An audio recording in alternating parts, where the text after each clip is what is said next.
Friends, मैं विनोद कुमार यादव बीड़ावादनी के इस ऑनलाइन प्लेटफॉर्म पर आपका स्वागत करता हूं। आज उसी अंदाज में मध्यकालीन भारतीय इतिहास में फिरोज शाह तुगलक को लेकर के हम आए हैं। इसके बारे में डिटेल्स कहानी के रूप में हम समझने का प्रयास करेंगे। तो आइए देखते हैं कि फिरोज शाह तुगलक कौन था।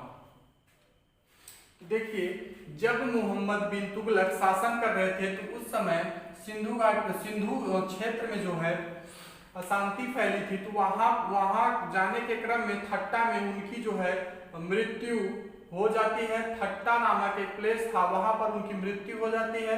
जब थट्टा नामक प्लेस पर उनकी मृत्यु हो गई तो वहीं से इनका जो है थट्टा नामक प्लेस पर ही फिरोज शाह तुगलक का राज्याभिषेक करवा दिया जाता है। मार्च 1351 ईस्वी में थट्टा में राज्याभिषेक कराया गया। पुनः राज्याभिषेक दिल्ली में, पुनः राज्याभिषेक दिल्ली में अगस्त 1351 ईस्वी में करा। अब हम जानेंगे कि फिरोज शाह तुगलक कौन था। देखिए, फिरोज शाह तुगलक कौन था।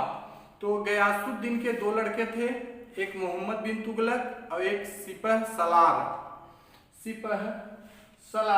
रजब। पूरा नाम सिपह सलार रजब था। तो फिरोज शाह तुगलक सिपह सलार रजब का पुत्र था। फिरोज शाह तुगलक सिपह सलार रजब का पुत्र था जो कि गद्दी संभाला। तो यहां मन में एक प्रश्न उठता है कि क्या मोहम्मद बिन तुगलक की कोई संतान नहीं थी। तो उसकी संतान थी, मोहम्मद बिन तुगलक की संतान थी। फिर प्रश्न उठता है कि जब उसकी संतान थी तो ये क्यों बना जो है शासक। तो ऐसा बताया जाता है, ऐसा इतिहास में मिला है कि मोहम्मद बिन तुगलक इसको बहुत मानता था, फिरोज शाह तुगलक को अगला जो है उत्तराधिकारी के रूप में इसे ही वो देखता था। तो देखिए, गयासुद्दीन के दो लड़के थे, मोहम्मद बिन तुगलक और सिपह सलार रजब। तो मोहम्मद बिन तुगलक जब मर जाते हैं तो इनके जो भाई होते हैं सगे सिपह सलार रजब, उनका पुत्र था फिरोज शाह तुगलक। उनका पुत्र कौन था? फिरोज शाह तुगलक, जो कि गद्दी संभालता है, जो कि शासन व्यवस्था देखता है। तो इस प्रकार हम कह सकते हैं कि फिरोज शाह तुगलक मोहम्मद बिन तुगलक का क्या लगता था? तो भतीजा लगता था। क्या लगता था? भतीजा लगता था। देखिए, एक तरीके से भतीजा तो नहीं कह सकते हैं। तो और आप अगर इसको थोड़ा सा घुमा के कह लीजिए तो कह सकते हैं कि मोहम्मद बिन तुगलक के भाई सिपह सलार रजब का पुत्र था फिरोज शाह तुगलक। रीजनिंग भी घूम घूम के आ रही इसी में। खलीफा ने इसे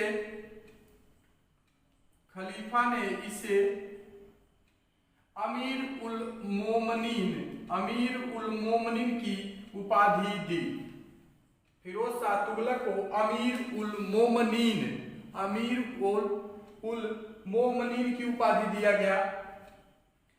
फिर जब इसने देखा कि जनता के ऊपर बहुत कष्टदायक कर जो 24 लगाए गए थे, उन करों को ये सबको हटा करके मात्र चार कर लगाता है, जारी करने का आदेश देता है। तो 4 कर, यहाँ पर देखिए 24 कष्टदायक करों को हटाकर मात्र 4 कर लगाया गया। यह मुसलमान शासक था जिसने ब्राह्मणों पर जजिया कर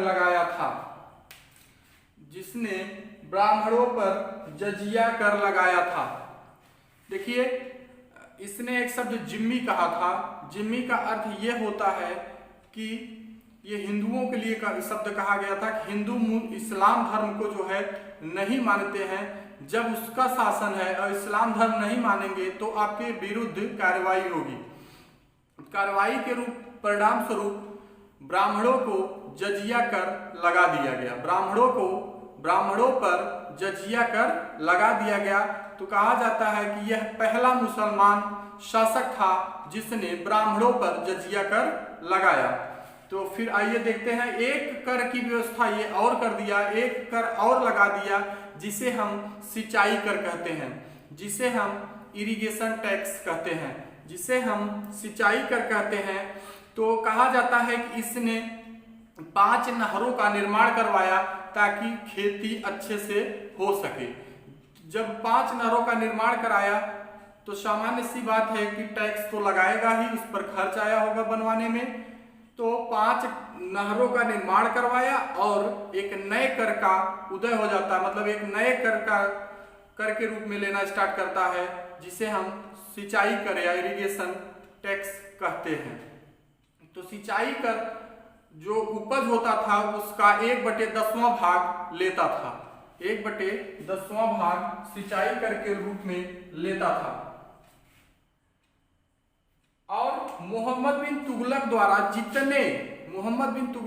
जितने अनाप शनाप ऋण लगाए गए थे, सारे ऋणों को माफ कर देता है, सारे ऋणों को माफ कर देता है। ऋण का मतलब मकसद ये है कि जैसे हम जनता है, मान लीजिए सरकार हमारे ऊपर है और सरकार इतना टैक्स लगा दे हर चीज में कि हम भरने के योग्य उसके न हो, तो ऐसा तब उसका परिणाम क्या आएगा कि हम सरकार के कर्जदार हो जाएंगे, क्योंकि नियमबद्ध है, हम नियम से बंधे हुए हैं।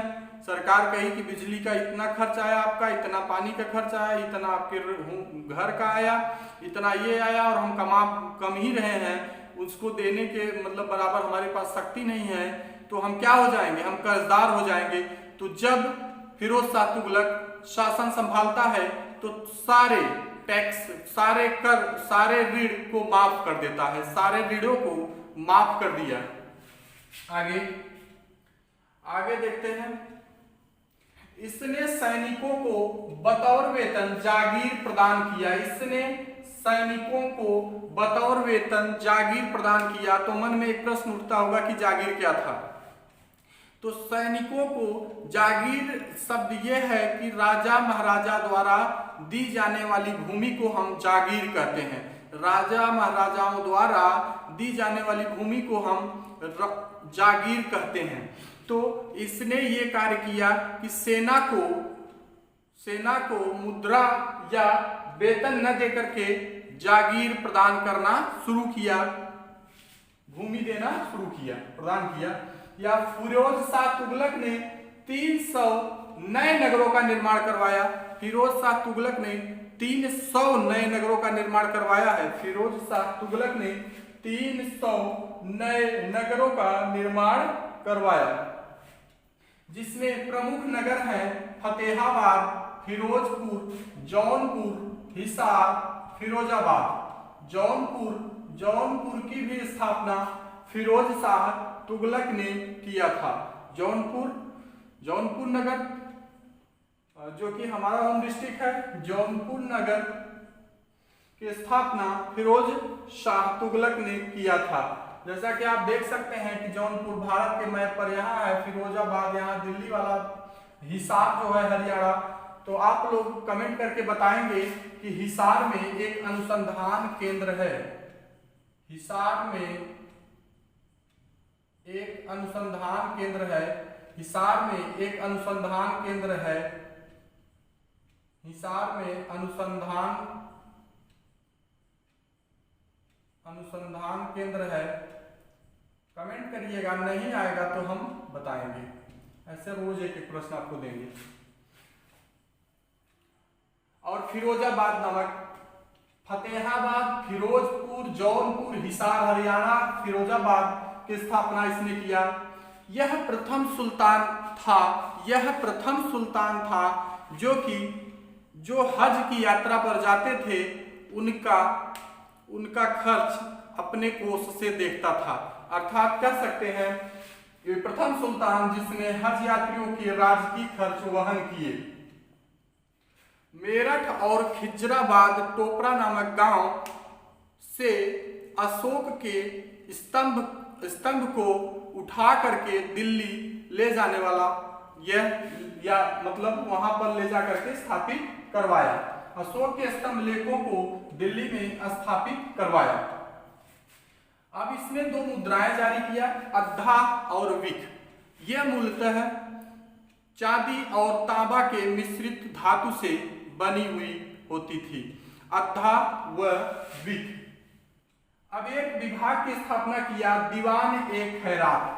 प्रश्न ये आता है, इंपॉर्टेंट ये भी है, इंपॉर्टेंट ये भी है आपका, इंपॉर्टेंट ये भी है आपका, लगभग तो इंपॉर्टेंट लग रहे हैं, इसलिए बहुत ध्यान से पढ़िए। दीवान ए खैरात विभाग की स्थापना किया। अब मन में प्रश्न उठेगा कि दीवान ए खैरात क्या था। दीवान ए खैरात एक ऐसा विभाग था जो मुस्लिम महिलाओं और कह लीजिए कि विधवाओं और मुस्लिम लड़कियों के मतलब सुरक्षा के लिए या सहायता के लिए एक विभाग की स्थापना किया गया था, जिसको क्या कहा गया है, जिस विभाग का नाम दीवान ए खैरात, दीवान ए खैरात,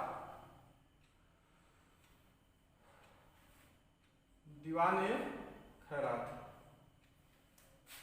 सर्वाधिक दास बताए जाते हैं कि जितने सल्तनत कालीन शासक हुए उसमें सबसे ज्यादा दास 1,80,000 दास इसी के शासनकाल में थे। सबसे ज्यादा दास इसी के शासनकाल में थे।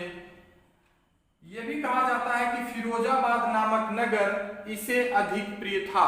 प्रश्न आ सकता है कि फिरोजाबाद नगर, क्योंकि इतिहास से जुड़ा है, फिरोजाबाद नगर किस नदी के किनारे स्थित है, तो यह यमुना नदी के किनारे स्थित है।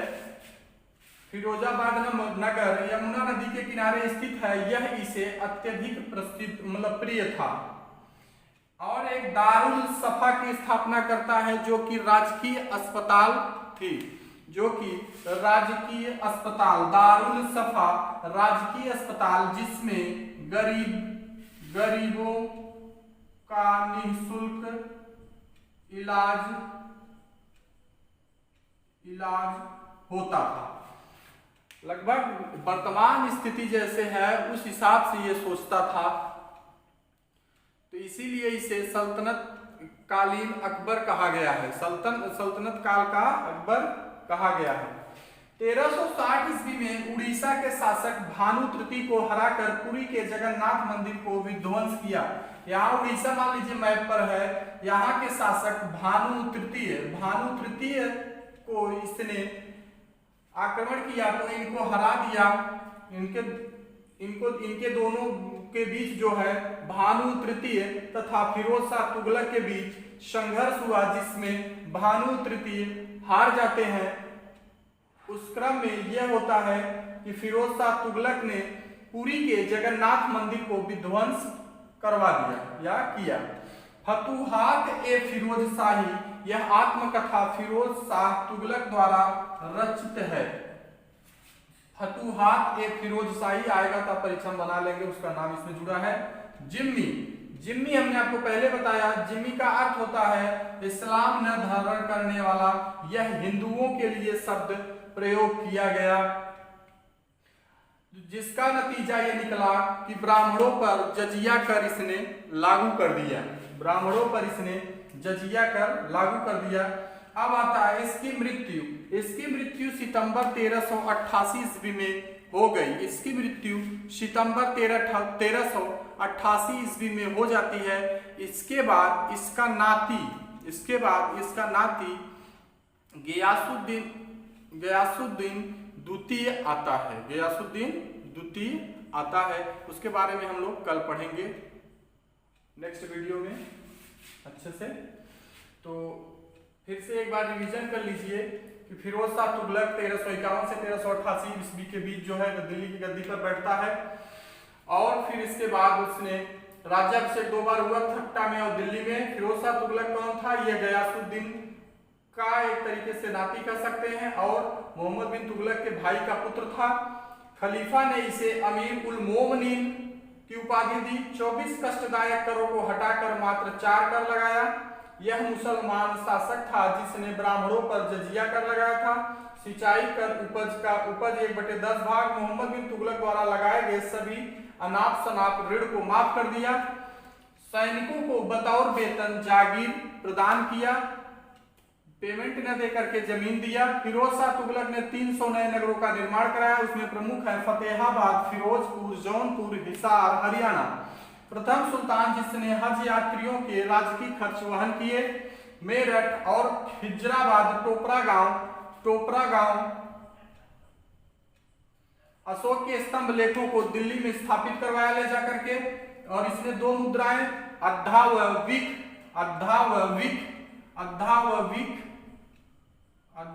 विक जारी किया, जो कि मिश्रित धातु थी। किसका? चांदी और प्लस तांबा। चांदी प्लस तांबा की मिश्रित धातु थी ये।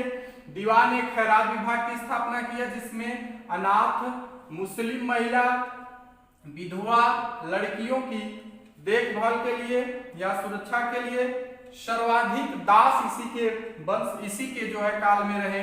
1,80,000। फिरोजाबाद नामक नगरी से अधिक प्रिय था, जो कि यमुना नदी के किनारे स्थित था। दारुल सफा एक राजकीय अस्पताल इसने स्थापित करवाया।